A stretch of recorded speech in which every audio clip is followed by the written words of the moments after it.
Hey, just gonna do a quick video on. I'm just studying my 2017 Hardicat 9000. So this has the Yamaha turbo motor, so basically the Sidewinder or Thundercat. Anyways, I'm studying it up here using the Stud Boy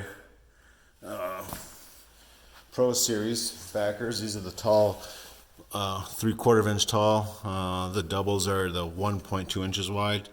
I just started kind of installing these. Wanted to put a video out. I mean, installation. I'm sure you've probably looked a bunch of places like myself, forums, and people say what a bitch they are to install. I would probably gonna say I disagree with it. I mean, I don't know. I never studied a track before, but this is pretty damn easy for the most part. So this is the Ripsaw 2 track. So the issue I had primarily was these damn quiet ridges they stuck on here anywhere the wheels run. So a lot of people were saying, I'm not studying the outside of mine, but a lot of people were saying, look in the inside, that the studs will go over those and they just stud right on top of them. I think that's absolutely insane, and I can't believe someone would actually do that. So I called Stud Boy, asked them what they recommended, and one of the guys on the phone said that they cut them out. So he said, grab one of those little oscillating tools, and I have one. But he said, anyways, just shave off right where the stud's gonna go. So, for example, I'm gonna try to fix this light here.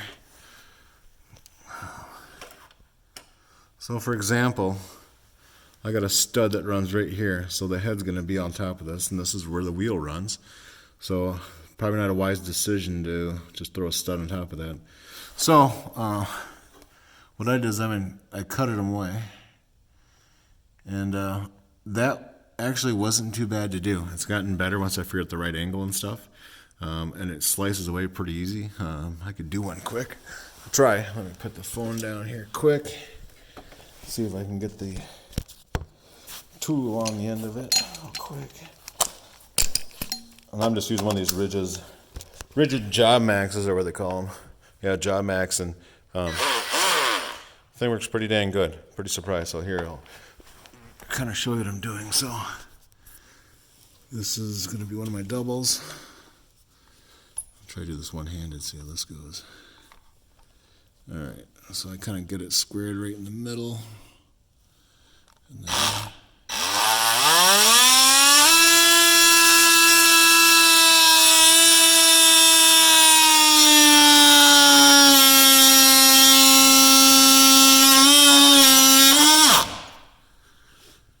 that's that.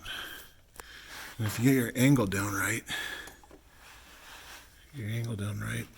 I did a pretty. Let's see if I get this thing over here.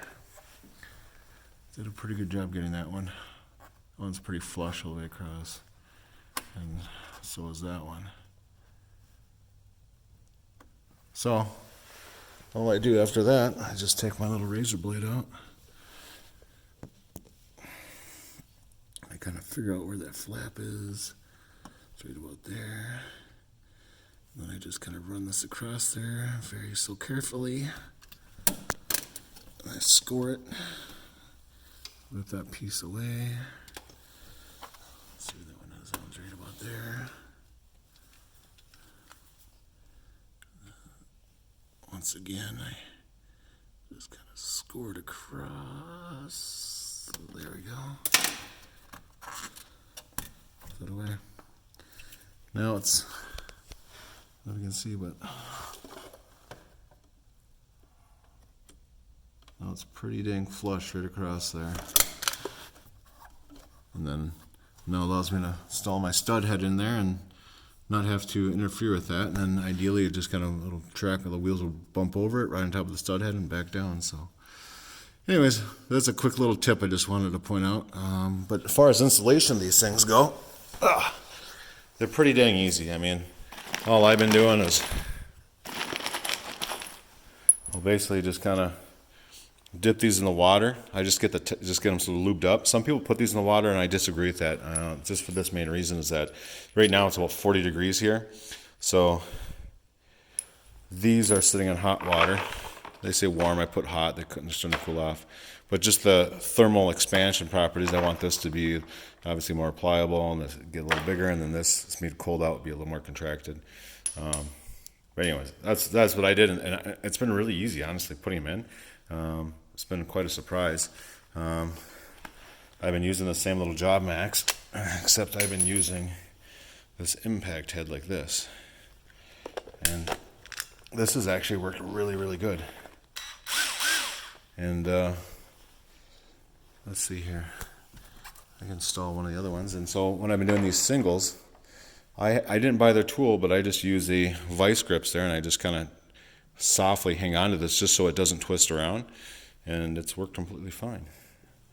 Anyways, so I just lube up this stud.